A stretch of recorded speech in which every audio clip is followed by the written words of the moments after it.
राज्यभर सतत सुरू असलेल्या पावसामुळे वातावरणात गारवा वाढल्यानं डोंगराळ भागात राहणाऱ्या शेतकऱ्यांनी आपल्या शेळ्यांना प्लास्टिक गोण्यांपासून तयार केलेल्या रेनकोटचा जुगाड कमालीचा यशस्वी झाला।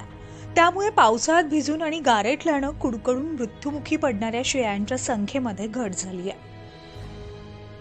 पुणे जिल्ह्यातील घाटमाथ्यावरील भाग गेल्या 15 दिवसांपासून सतत सुरू असलेल्या पावसाने हिरवाईने नटलाय। मात्र पावसाळ्यात वातावरणात प्रचंड गारवा निर्माण झालाय। जनावरांनाही प्रचंड हाल अपेष्टा सहन कराव्या लागतात। पावसात भिजल्यानं गारठल्यामुळे अनेकदा शेळ्या मृत्युमुखी पडतात।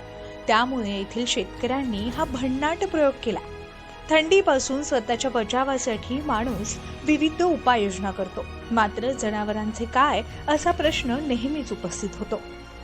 4 दिवसापासून अतिशय पाऊस जास्त आहे, त्यामुळे आम्ही शेरड्यांना पांघरून घालून जनावरांनी असं रानामध्ये सोडतो। थंडीमुळे त्यांना जास्त त्रास होतो आणि भरपूर अतिशय प्रमाणात जास्त पाऊस आहे।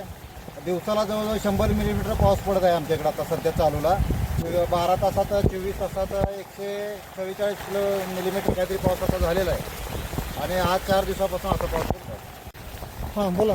माझं नाव किसाबाई लवाट मंडूर। शेरडं आणले ते पाऊस लय हाय, पण आता शेरडातनी चारायसाठी का नाही पावसातनं कांबरून अंगावर गाठले आणि आणले ते।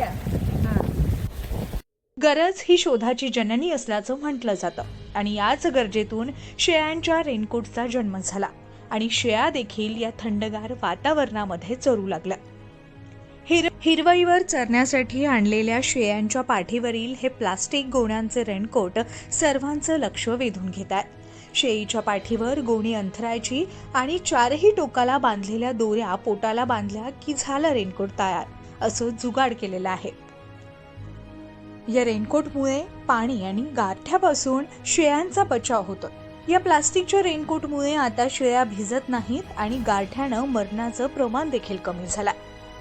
प्रतिनिधी शिवानी धुमाळ, न्यूज 18 लोकल, पुणे।